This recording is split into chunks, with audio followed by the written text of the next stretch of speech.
1 Pedro, capítulo 1, verso 13 ao 21. Eu leio. Diz assim: Por isso, cingindo o vosso entendimento, sede sóbrios e esperai inteiramente na graça que vos está sendo trazida na revelação de Jesus Cristo. Como filhos da obediência, não vos amoldeis às paixões que tinhais anteriormente na vossa ignorância. Pelo contrário, segundo é santo aquele que vos chamou, tornai-vos, sede santos também vós, mesmos em todo o vosso procedimento. Porque está escrito: sede santos, porque eu sou santo. Ora, se invocais como Pai aquele que, sem acepção de pessoas, julga segundo as obras de cada um, portai-vos com temor durante o tempo da vossa peregrinação, sabendo que não foi mediante coisas corruptíveis, como prata ou ouro, que fostes resgatados do vosso fútil procedimento que vossos pais vos legaram, mas pelo precioso sangue, como de cordeiro sem defeito e sem mácula, o sangue de Cristo, conhecido com efeito antes da fundação do mundo, porém manifestado no fim dos tempos, por amor de vós, que por meio dele tendes fé em Deus, o qual o ressuscitou dentre os mortos e lhe deu glória, de sorte que a vossa fé e esperança estejam em Deus. Amém.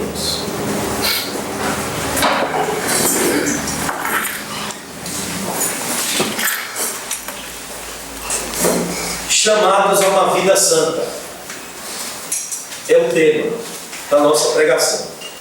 Chamados a uma vida santa. Nessa sessão, irmãos, seguem-se exortações importantes e até pertinentes, como imperativos na vida cristã. São exortações e advertências que atingem a conduta dos chamados. Veja, essa verdade imperativa, ou melhor, essas verdades que nos chamam a um comportamento correto, a partir de uma sessão que descreve um plano redentor de Deus, são partes que estão contidas em todas as cartas endereçadas às igrejas do Novo Testamento. Em todas elas encontramos elementos informativos, teológicos, bem como elementos imperativos, convocativos, exortativos. Ou seja, é como se os apóstolos, ao escrever a uma igreja, eles estivessem mostrando aos irmãos: olha, vocês agora são isso em Cristo. Entenderam? Sim. Por isso, vocês devem agora ser assim em Cristo, ou andar assim em Cristo. Somos sempre convocados, a partir dessa visão do plano redentor de Deus e de quem somos, a andar de forma correta na presença de Deus. Isso porque, quando não correspondemos com a vida àquele que nos chamou a uma vida santa, sede santos, porque eu sou santo, nós estamos em uma relação incorreta com Deus. A salvação em Cristo, irmãos, deve nos conduzir à santidade. Deus nos salvou do pecado, das paixões, para vivermos uma nova vida. A natureza dessa vida é expressa nesse termo: santa, separada. E isso só é possível, primeiro, porque os cristãos nasceram de novo. Veja como inicia o verso 13. Por isso o quê? Porque Deus bendito, no verso 3, segundo a sua muita misericórdia, nos regenerou. Por isso, ou seja, é com base naquilo que Deus fez em vocês. Vocês devem agora andar em santidade diante de Deus. O que Pedro está nos ensinando, ou melhor, nos convocando a uma vida de santidade, e isso só é possível porque primeiro nascemos de novo. Estamos em Cristo. Fomos alcançados pela graça e misericórdia de Deus. Por conta disso, por isso, em razão disso, nós somos chamados a viver uma vida correta. E Pedro faz isso desafiando os cristãos, dentro do próprio texto, e da seguinte forma: Pedro nos mostra que santidade começa com um direcionamento correto da mente, do entendimento, das nossas inclinações. Os chamados por Deus, os cristãos, os crentes, agora estão em uma nova posição. São filhos de Deus, invocam a Deus como Pai. E Pedro vai mostrar, essa realidade precisa ser vivida. Essa nova realidade é enfatizada através de uma mudança do nosso modo de vida. Sede santos, porque Deus é santo. A minha e a sua existência, vida, deve expressar na prática que você agora está em Cristo. Eu estou em Cristo. Eu sou de Cristo. Eu nasci em Cristo. Ora, isso é importante demais. Para nós hoje que estamos vivendo uma deficiência prática. As nossas pernas parecem não possuir forças suficientes para obedecer às demandas da palavra de Deus. Quando não, parece que vemos a palavra de Deus produzir um resultado diferente. Ou seja, há muita luz enviada por Deus a nós, tem produzido muitas vezes um cristianismo sem alegria, sem força, sem vitalidade, sem compromisso ético e prático. Mas aqui Pedro convoca a mim e a você, a ser, na prática, aquilo que somos em Cristo.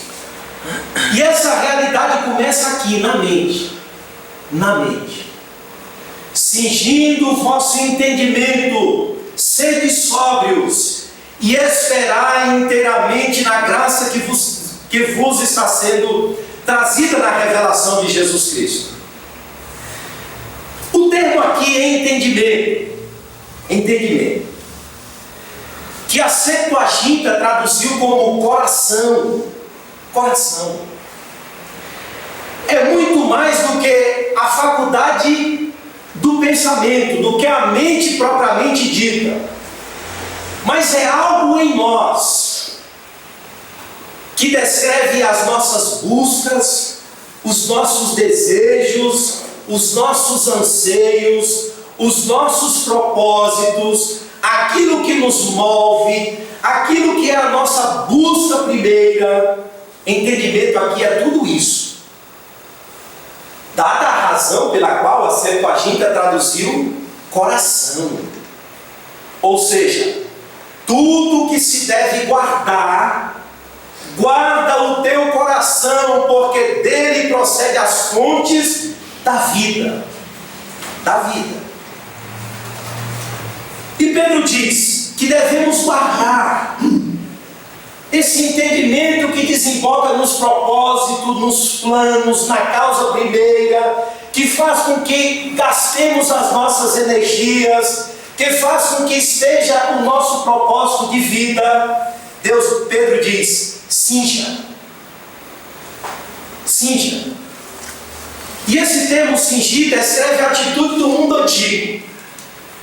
Quando os homens do passado precisavam amarrar os seus vestidos debaixo do cinto, cingir sobre o cinto, para que na caminhada da vida, ou no labor do trabalho, da luta, na caminhada da vida, a roupa não atrapalhasse a sua caminhada, não se tornasse um obstáculo para a corrida, não se tornasse um obstáculo para sair apressadamente.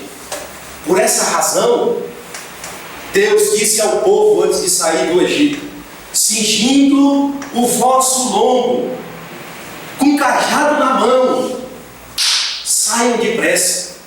É algo que faz com que não sejamos atrapalhados, embaraçados, em hipótese alguma. Mas aqui, sabe qual é a nossa roupa? A sede da nossa vida, o nosso entendimento, o nosso coração, o nosso ser, que faz com que aquilo que nos voltemos para Deus não se torne algo que impeça a nossa carreira cristã. Diferente dos homens do passado, nós devemos cingir o nosso entendimento, guardar a nossa vida. Isso porque eu e você, somos atrapalhados em nossa caminhada cristã por propósitos, pensamentos, sonhos, desejos, fantasias, e muitas vezes trocamos aquilo que é a nossa verdadeira esperança por aquilo que não tem propósito ou não tem relação com a nossa nova vida em Cristo. E Pedro diz: cinjam, guardem o entendimento de vocês. Veja como ele reforça a ideia, para que vocês esperem inteiramente na graça que está sendo trazida na revelação de Jesus Cristo. Como diz Jesus em Lucas 12:35: vossos lombos estejam cingidos, e as vossas lâmpadas acesas, e assim sereis iguais aos homens que esperam o seu Senhor. É como se Pedro estivesse dizendo: o entendimento de vocês não pode ser tirado dessa esperança que está sendo trazida na revelação de Jesus Cristo. É como se o nosso entendimento, Pedro estivesse dizendo, tem que estar guardado de tal forma que as circunstâncias da vida não roubem a nossa esperança em Cristo Jesus. Isso significa que no discipulado cristão, eu e você devemos estar prontos a toda hora. Prontos. Devemos viver uma vida sem embaraço, uma vida de prontidão, como aqueles que aguardam o seu Senhor. Esse é o propósito de Pedro. E santidade, vida santa, começa com esse entendimento, com essa mente direcionada e canalizada para o que é correto. Santidade começa com os propósitos, os pensamentos, os sonhos, os desejos, o anelo àquilo que é correto. Maranata, ora vem, Senhor Jesus. Essa é a postura dos cristãos. Sabe por quê? Pedro vai nos mostrar. Corremos o risco, irmãos, de perdermos a nossa sobriedade. Sede sóbrios e esperar inteiramente na graça que vos está sendo trazida. E a palavra sóbrios aqui é alguém que tem domínio próprio. É alguém que desfruta de equilíbrio, de capacidade racional, que não perdeu ainda o equilíbrio. E a exortação aqui é: pondere as coisas. Pondere. seja controlado, seja instável. Observe os limites da nossa existência. Ou seja, embora tenhamos uma realidade futura, certa e líquida, ou seja, nós temos uma herança guardada nos céus para nós. Amém. Nós temos uma herança que está guardada, que ninguém rouba, que não se destrói. E entre, ou melhor, esse período em que estamos vivendo, aguardando essa revelação plena vir, nós estamos vivendo no ainda não. Temos uma herança, mas ainda não. É como se Pedro estivesse dizendo: irmãos, vamos ser sóbrios. Embora já, mas ainda não. Ou seja, ainda estamos cercados de pressões e elementos na vida que tentam nos afastar da esperança do Evangelho. Ou seja, é um indivíduo que reconhece que ainda somos imperfeitos, que ainda vivemos no mundo, que ainda precisamos vigiar, que ainda precisamos cingir os nossos entendimentos, que ainda precisamos manter os olhos fixos na esperança que é Jesus Cristo. Esse é um indivíduo sóbrio, que está atento, alerta, que sabe que Jesus vai vir, que ele tem um futuro glorioso, mas até que esse dia venha, ele sabe que ele ainda tem que enfrentar realidades duras na caminhada cristã. E essa caminhada cristã chama-nos a uma vida de sobriedade, de equilíbrio, de instabilidade. Nada que venha afetar a nossa espera inteira. Observe. E esperai inteiramente. A graça aqui nesse versículo 13 descreve, sabe o quê? Todas as bênçãos que Deus tem para a vida do seu povo. Ou seja, a graça aqui que está sendo trazida na revelação de Jesus Cristo é esse aspecto do plano de Deus, quando as coisas se tornarão perfeitas. E essa graça vai ser revelada, ou seja, vai ser trazida na revelação de Jesus Cristo. Mas enquanto não, Pedro disse: espera inteiramente. Ou seja, a Bíblia mostra que nós devemos estar esperando com o ser completo, com o indivíduo completo, o ser completo. É como João diz: olha, quem em Deus tem essa esperança de que a graça está sendo trazida de forma perfeita na revelação de Jesus Cristo, João diz: a si mesmo se purifica. É como se esse futuro glorioso afetasse a nossa conduta no presente. E Pedro está dizendo: o futuro glorioso deve fazer com que estejamos esperando inteiramente esse dia chegar, sem estar dividido, partido, separado, com o entendimento afetado, com os propósitos distintos em buscar primeiro as coisas daqui em detrimento às coisas do reino. A ideia aqui é: nande sem perder o equilíbrio da vida cristã. Vivam sem perder o foco da vida cristã. Esperem inteiramente na revelação que está sendo trazida em Jesus Cristo. Irmãos, veja como o texto é pertinente. É como diz Paulo. Ele diz o seguinte: os cristãos são os mais incoerentes da terra. Por quê? Porque eles estão aguardando uma esperança futura, que é certa, eles creem nisso. Mas ao mesmo tempo, ele diz: os cristãos estão tentando construir um céu na terra, canalizando as suas esperanças aqui. E ele diz: aqui e acolá, Deus manda um tsunami ou algo semelhante para mostrar aos cristãos: não é aqui a nossa esperança. E é isso que Pedro está trabalhando. Eu quero que vocês não percam o equilíbrio da vida cristã. Eu quero que o entendimento de vocês estejam cingidos na esperança que está sendo trazida na revelação de Jesus Cristo. Vivam como cristãos, esperando esta graça se manifestar, sem jamais se tornar incoerentes na caminhada cristã, como se essa esperança morresse em nós. Morrer. Então, irmãos, o primeiro ponto que Pedro trabalha é: santidade começa com o entendimento correto, direcionado a um ponto correto. Qual é a esperança de vocês?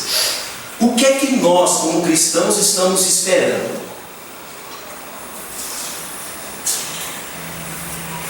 O que é que nós, como cristãos, estamos aguardando? Ou melhor, aonde estamos canalizando?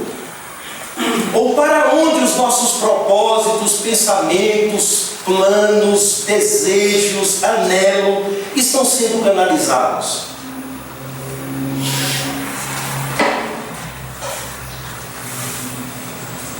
Segundo ponto: santidade também leva em consideração os perigos que rondam a nossa vida cristã. Verso de número 14: como filhos da obediência, não vos amoldeis às paixões que tinhais anteriormente em vossa ignorância. Pelo contrário, segundo é santo aquele que vos chamou, tornai-vos santos também, vós mesmos em todo o vosso procedimento. Aqui temos uma advertência: cuidado com as paixões que tinhas anteriormente. Cuidado. Os cristãos são chamados a viver como filhos da obediência. Veja que aqui é um conceito judaico, semítico. Ou seja, ser filho de alguma coisa significa assumir ou ter essa coisa por característica. Veja, ser filho da morte é ter como característica a morte. Um filho da ira é caracterizado pela ira. Um filho da desobediência é caracterizado pela desobediência. Aqui no caso, o que é que nos caracteriza? Como filhos da obediência. É isso. Mas infelizmente, há perigos que rondam as nossas vidas. Há perigos.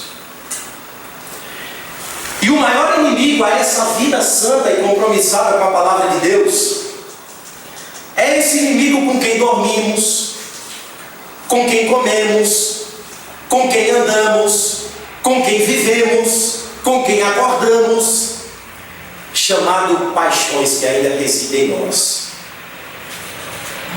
que tenta nos levar, ou nós mesmos somos arrastados para aquilo que contraria a vontade de Deus. Como diz Paulo: vejo que, segundo o homem interior, tenho prazer na lei de Deus, mas vejo nos meus membros uma lei que guerreia contra a lei do Espírito. Era uma luta na vida de Paulo. Um homem que tinha prazer na lei de Deus, na palavra de Deus, mas ele via nos membros dele a cobiça agindo, as paixões agindo. E a advertência aqui é: não retrocedam. Não retrocedam. Como filhos da obediência, não vos amoldeis às paixões que tinhas anteriormente na vossa ignorância. Quem nasceu, irmãos, de novo, recebeu o Espírito de Deus, tem o Espírito de Deus, mas continua vivendo na carne, não vivendo de maneira carnal, mas na carne. E da própria carne, minha e sua, brotam os desejos e paixões que guerreiam contra a alma, diz a palavra de Deus. E as paixões aqui, alguém pode pensar assim: as paixões aqui se referem só aos desejos sexuais ilícitos. Não, também. Mas as paixões que tinhas anteriormente significa a gula, a ânsia por diversão, por entretenimento, a avidez por qualquer coisa, vício, desejo de vingança, busca pela fama, mania de fofoca, maledicência, tudo que em nós ainda contraria a palavra de Deus, está dentro desse termo paixões. Como diz Paulo a Timóteo: Timóteo, meu filho, foge das paixões da mocidade. Amém. Foge disso. Foge desse desejo da fama, dessa mania de fofoca, da busca pelo prazer, por entregar a mente à vaidade, por entregar a vida a um entretenimento sem fim. Sabe por quê? Porque antes, veja, não vos amoldeis às paixões que tinhais anteriormente. É antes. O cristão não é mais escravo das paixões. A palavra amoldar aqui se refere a um termo que o cristão não é mais aquele que está no esquema dessas coisas, que está na forma dessas coisas. Isso é um passado, ou melhor, era um passado de ignorância, que tinhais na vossa ignorância. Ou seja, não tínhamos outra realidade. Era essa a nossa vida, que em termos práticos decorria de uma condição espiritual caída ou indiferente às coisas de Deus, na vossa ignorância. Mas Pedro diz: acabou, irmãos, acabou. Vamos lutar contra essas coisas. Acabou. Cuidado para não se amoldar novamente ao que acabou, a uma realidade passada. Vocês tinham passado. A condição presente não é mais essa. Sabe por quê? Porque sobre nós paira um imperativo teológico que nos chama diariamente a uma vida santa. Verso 15. Pelo contrário, segundo é santo aquele que vos chamou, tornai-vos santos também vós mesmos em todo o vosso procedimento. Ou seja, contrário ao que éramos, se tornem agora separados para Deus, santos. Éramos ignorantes, mas agora estamos na luz. Éramos dominados por isso, agora há a possibilidade de tornarmos santos, separados. Sabe por quê? Porque o nosso cotidiano não deve continuar o que éramos. Pelo contrário. Mas alguém pode perguntar bem assim: por que já era? Por que ser santo? Por que se comportar como filho da obediência? Por que lutar contra as paixões e não se entregar a elas? Por que ter sobriedade e andar de forma equilibrada no mundo, aguardando essa esperança bendita? Por que andar como filhos da luz, para que os homens vejam as nossas boas obras e glorifiquem a nosso Pai que está nos céus? Por quê? Pedro vai dizer: sabe por quê? Porque santidade é a essência do caráter daquele que nos chamou. Pelo contrário, segundo é santo aquele que vos chamou, tornai-vos santos também vós mesmos em todo o vosso procedimento. O termo aqui santo em relação a Deus fala de sua singularidade. Deus é singular, irmãos, em todos os aspectos. Ou seja, Ele é distinto de toda a sua criação. Ele é distinto e totalmente outro. Não é igual. Agora veja. O caráter de Deus tornou-se o nosso parâmetro. O nosso padrão de vida. O nosso padrão de retidão, melhor. Segundo é santo aquele que vos chamou, tornai-vos santos. Mas eu vou me tornar santo como Deus. Veja, o termo santidade não se refere não somente à pureza moral, não somente à retidão, mas o termo santo também significa separado, distinto. E é isso que Pedro está enfatizando. Vós sois geração eleita, povo de propriedade exclusiva de Deus, nós que fomos chamados para viver segundo a vontade de Deus.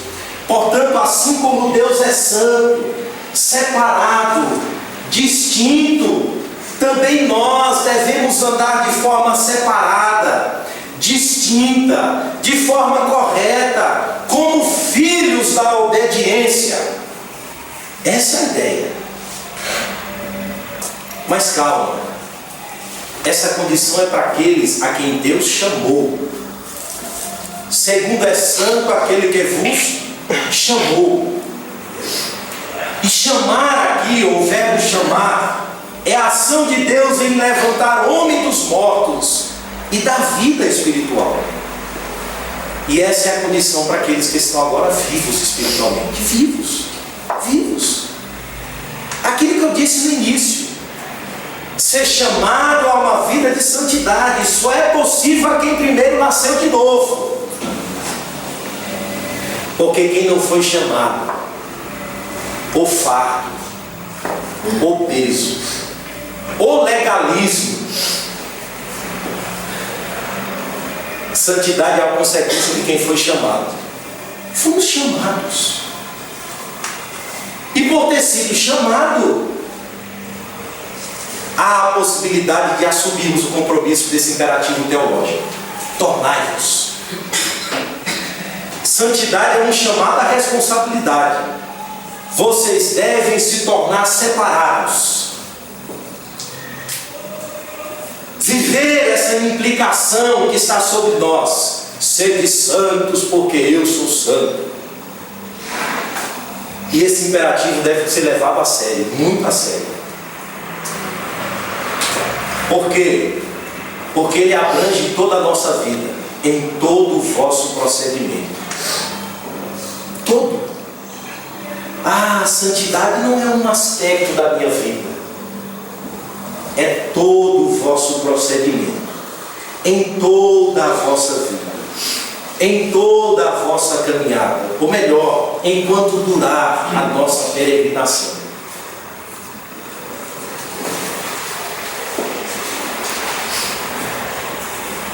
E Pedro aqui vai deixar claro, verso de número 16, porque está escrito, irmãos, sede santos, porque eu sou santo. Quando Pedro diz está escrito, ele está dizendo, é um mandamento claro, expresso. E aqui Pedro está citando Levítico 19:2, que lemos no início do culto. Moisés diz a toda a congregação de Israel que a partir de hoje eles devem ser santos, porque eu, Senhor, sou santo. Lá em Levítico 19, o verso 1 e 2 está sintetizando uma série de prescrições e mandamentos que eram direcionados à vida do povo, ao relacionamento com o próximo, com Deus, à relação social. E Moisés, por ordem divina, resume todos eles, colocando-os todos no bojo da santidade divina. Ou seja, todos esses mandamentos prescritos por Deus revelam uma forma peculiar como nós devemos viver. E E aqui Pedro está pegando Levítico 19:2 e aplicando à vida dos cristãos. O que Pedro está nos ensinando é que lá a santidade de Deus foi revelada na velha aliança. Lá quando havia sacrifícios de animais, uma tenda. Mas não obstante ter sido revelado há tantos anos, Pedro diz, ele não se tornou um mandamento obsoleto. Ainda vale para nós. Deus ainda reclama ao seu povo que em Cristo ele celebrou essa aliança, que devemos andar de forma distinta. Sede santos, porque eu sou santo. E ele, irmãos, deixou isso muito claro, claríssimo. Claro como essa luz que nos ilumina. Deus revelou toda a sua perfeição e santidade ao seu povo. E deu prescrições, mandamentos, forma de culto, maneira de viver. Deus revelou a sua lei moral ao seu povo, dando-nos total condição para vivermos segundo o padrão que ele mesmo estabeleceu. Um padrão de retidão, de santidade. Por isso, terceiro ponto. Nós, que somos chamados a viver uma vida santa, devemos vivê-la. Preste atenção. Considerando a revelação plena de Deus, ou a revelação completa de Deus. Mas como isso? Veja o verso de número 17. Ora, se invocais como Pai aquele que sem acepção de julga segundo as obras de cada um, qual deve ser a nossa atitude? Pedro diz, portai-vos com temor durante o tempo da vossa peregrinação. Portai-vos.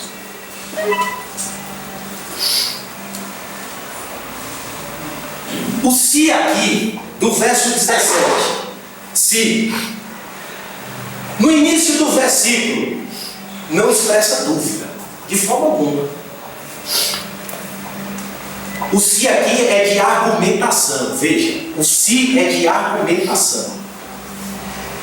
É como se Pedro estivesse dizendo assim, ó, vocês, ou melhor, irmãos, nós somos pessoas que invocam a Deus. Mas de que forma? Como Pai. Certo? E estamos próximos dele, porque agora ele é Pai. Mas é preciso que nós sejamos bem conscientes de quem estamos perto, ou de quem estamos próximos. É como se Pedro estivesse dizendo assim, irmãos, nós somos chamados a uma grande verdade, ou melhor, nós somos chamados a desfrutar de grandes privilégios. Nós invocamos a Deus como Pai. Pai. Isso significa em dizer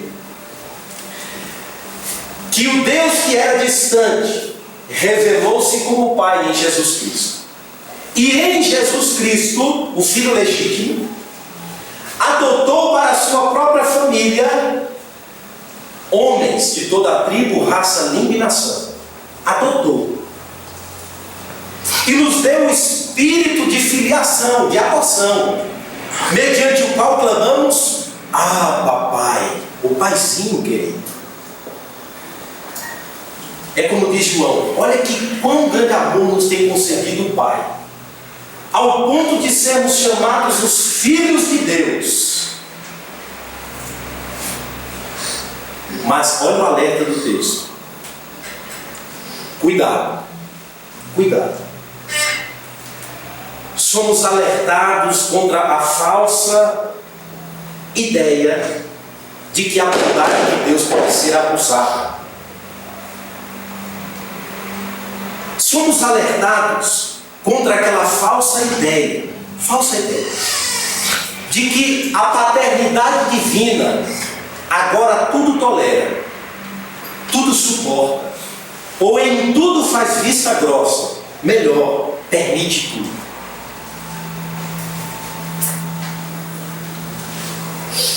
É aquela ideia que diz assim: mas eu estou tão perto de Deus,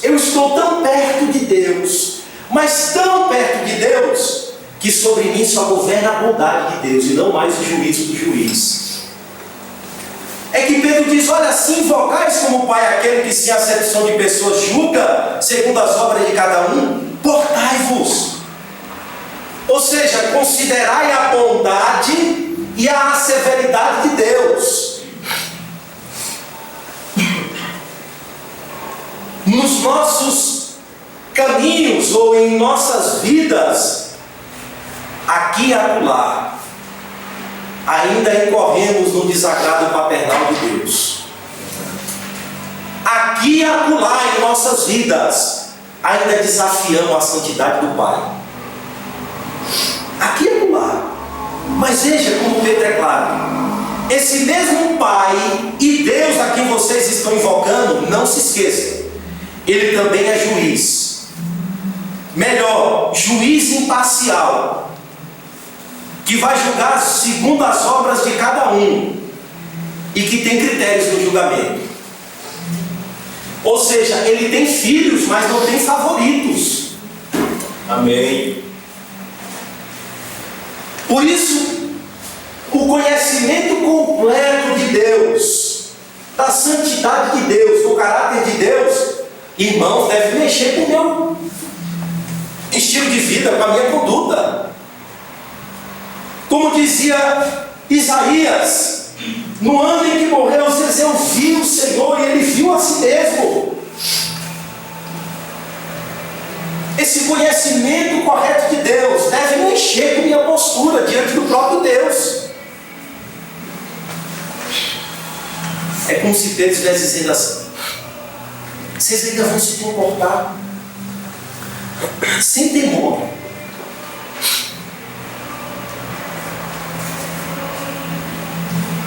A palavra aqui, portem-se com temor, é o termo que descreve a caminhada de um forasteiro, de um peregrino, que está vivendo aqui no mundo, mas ele não assume todas as perspectivas dos moradores do mundo. Ele está de passagem aqui. E o temor aqui, irmãos, não é o temor do juízo, não é o temor da condenação eterna. O temor aqui é a reverência, é a consideração reverente a esse Deus que é Pai, mas que também é juiz. Que só estamos na presença dele porque ele moeu Cristo. É só por causa disso. E só estamos aqui cultuando, ou melhor, vivendo na sua presença como filhos, porque Cristo foi moído pelos nossos pecados.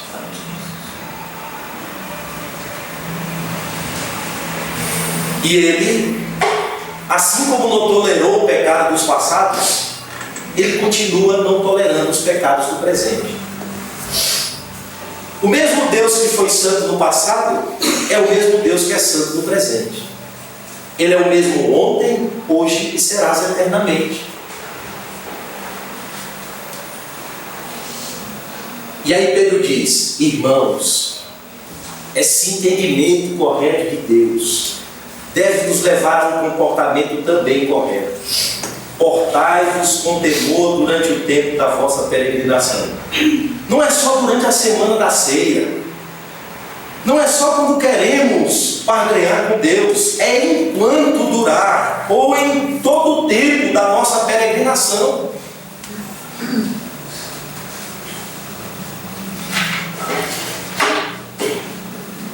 Então, o conhecimento correto de Deus deve nos levar a uma postura correta.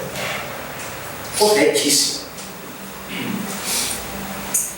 E terceiro ponto, a santidade deve levar em consideração o preço do resgate.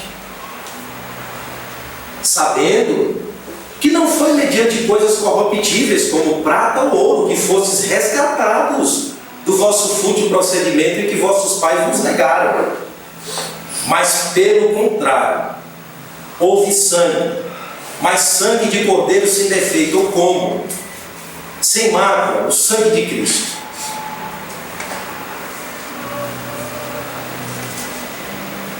Uma conduta viável, uma conduta correta, que também é mediada por esse conhecimento correto da redenção.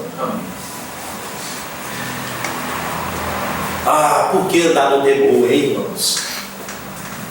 Por que andar no temor? Veja quanto custou o preço do nosso resgate. Veja. Tem algo mais valioso que a vida? Jó diz: pele por pele, tudo quanto o homem tem dará pela sua vida. Veja que Pedro é o mestre das imagens, das comparações, das aplicações do mundo cotidiano, do mundo da época. Ele usou a imagem do oleiro, que para ter o metal precioso coloca no fogo. Aí ele diz: assim Deus faz com a fé da gente, prova através do fogo. Aqui ele traz, ou ele coloca no texto, as transações do comércio de escravos. Ou seja, um escravo era liberto do domínio do seu senhor através de haveres, pagamento.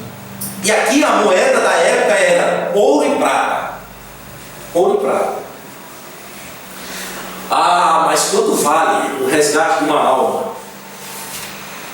Pedro diz: mas pelo precioso sangue,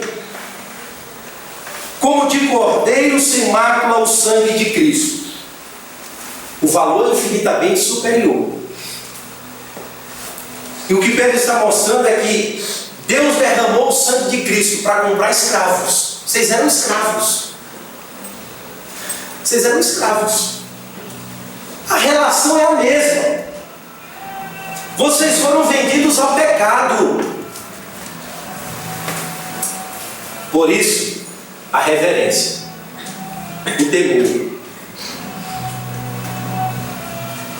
E Pedro enumera vários aspectos da redenção de Cristo. Veja, Pedro diz, ou Pedro mostra o seu valor. Verso 19: precioso sangue, como de cordeiro sem defeito e sem mácula, o sangue de Cristo. Pedro está dizendo: aqueles animais do Velho Testamento eram uma sombra pálida desse verdadeiro cordeiro que tinha o pecado do mundo. Era uma sombra, porque era impossível que aqueles animais exigidos por Deus, e que tinha que ser perfeito, porque tinha que ser sem defeito e sem mácula. Olha, veja que debaixo de uma aliança imperfeita, Deus exigiu ainda animais perfeitos, para apontar para essa redenção perfeita que Cristo efetuaria no nosso lugar. Veja o valor, precioso sangue. Sua origem, conhecido com efeito, verso 20, antes da fundação do mundo, porém manifestado no fim dos tempos por amor de vós. Lá na eternidade, o Cordeiro já havia sido morto. Os efeitos da redenção de Cristo começou lá do Velho Testamento e foi sendo aplicado aos irmãos através de tipos, sacrifícios, promessas. Por quê? Porque com efeito, lá na eternidade, Deus já havia decretado os efeitos da morte de Cristo sobre a vida do seu povo. E aí, através daqueles sacrifícios, daquelas promessas do Velho Testamento, Deus foi aplicando a redenção de Cristo na vida dos eleitos. Pela fé. Mas Paulo disse: e cumprindo-se a plenitude dos tempos, Deus enviou seu Filho. Ele se manifestou no fim dos tempos. O Cordeiro que com efeito já estava morto, veio morrer no tempo, no espaço, de forma histórica. Isso mostra que pode ajuntar dinheiro, ajunta dinheiro, ajunta muita prata, muito ouro. Isso não tem valor algum para redimir uma alma do pecado. Só o sangue de Cristo, somente. Somente. Por quê? Porque sem derramamento de sangue não haveria remissão de pecados. E Deus derramou o precioso sangue de Cristo. O Senhor, todavia, agradou moer.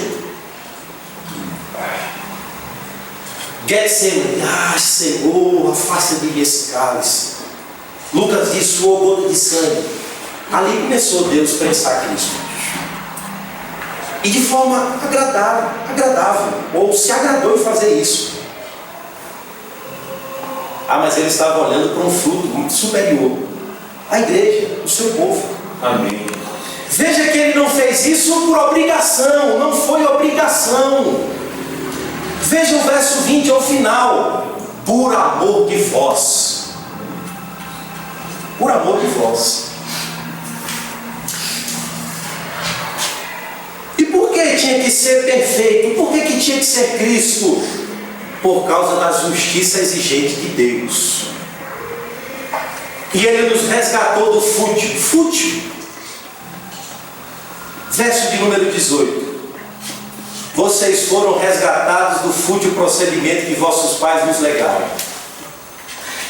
Fútil procedimento aqui significa vida sem realidade, vazia, sem propósito, sem significado, vai desembocar em nada, vai terminar em nada. E o pior, essa vida era transmitida dentro da própria família, os pais. Já começou do primeiro pai, Adão. E isso foi sendo transmitido de geração em geração, família em família. E nós estávamos legando essa herança boa, vida fútil. Vida fútil. Vida vazia. Mas Deus redime até o coração dos pais aos filhos. O Evangelho transforma até a relação dos pais para com os filhos. Temos agora em Cristo condições de legar aos nossos filhos uma vida com propósito em Cristo. Com propósito. E essa vida com propósito diz lá no final, lá no verso de número 21. Para que a vossa fé e esperança estejam em Deus. A fim de que vivamos uma vida para Deus.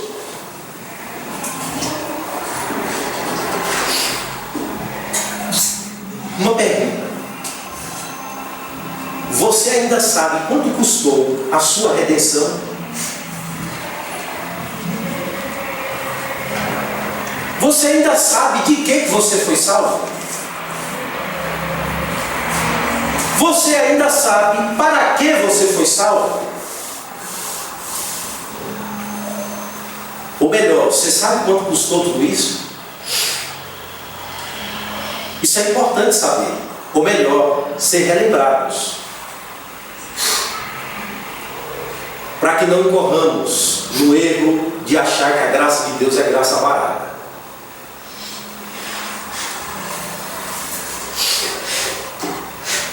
E Pedro diz que por meio dele quem? Cristo, tem de fé em Deus. O qual o ressuscitou dentre os mortos, ou seja, para uma nova vida. Ele é a primícia dos que dormem. E deu glória a Cristo. Todo o poder agora me é dado nos céus e na terra. Sabe para quê? Qual é o objeto da sua fé? Qual é o objeto da sua esperança?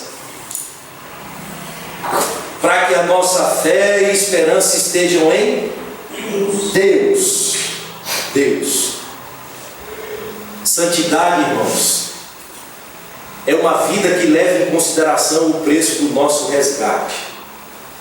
Cristo morreu por causa dos meus pecados, para que eu não viva mais uma vida governada pelos pecados, mas que Cristo agora se torne o Senhor da minha vida. Porque eu fui comprado com sangue, esse sangue precioso. É essa a ideia que Hebreus está tentando levantar, ou mostrar àqueles irmãos. Nós não devemos calcar o sangue de Cristo, ou expor novamente Cristo à ignomínia, à vergonha pública. Nós estamos rodeados de uma grande nuvem de testemunha, por isso corramos a esperança cristã olhando para Cristo, o autor e consumador da fé. Amém.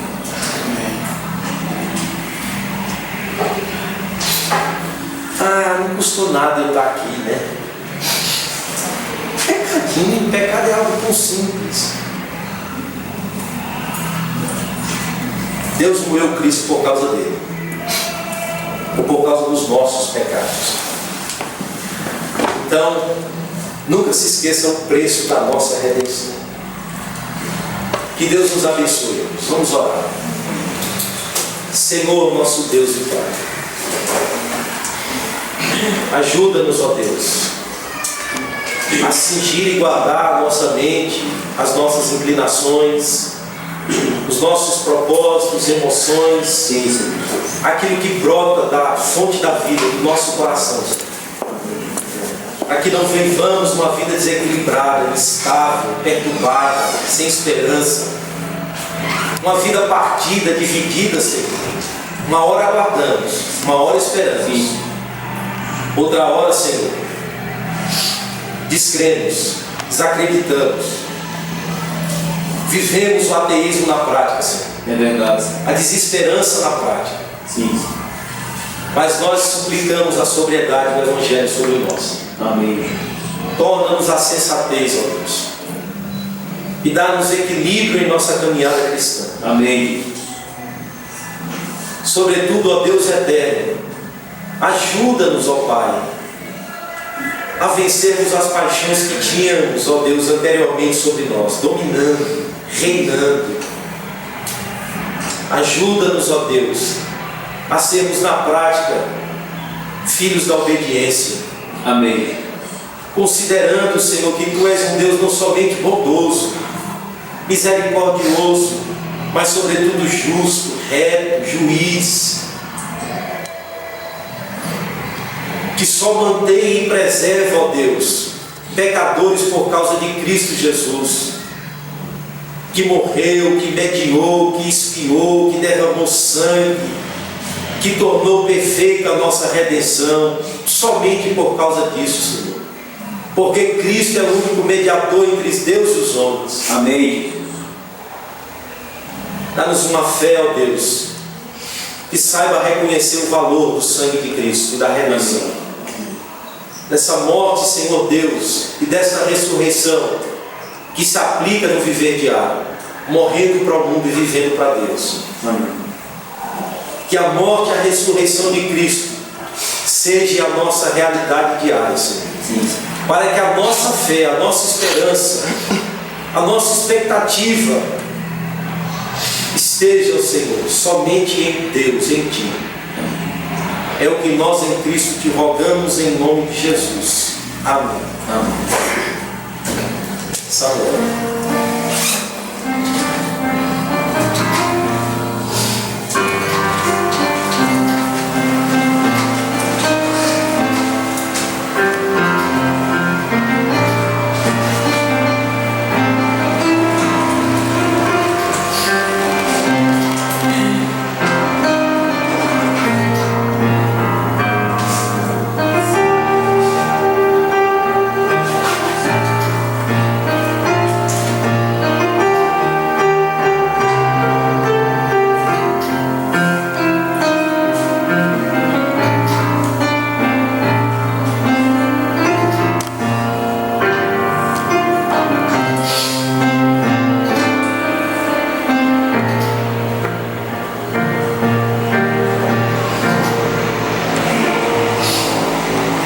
Amém.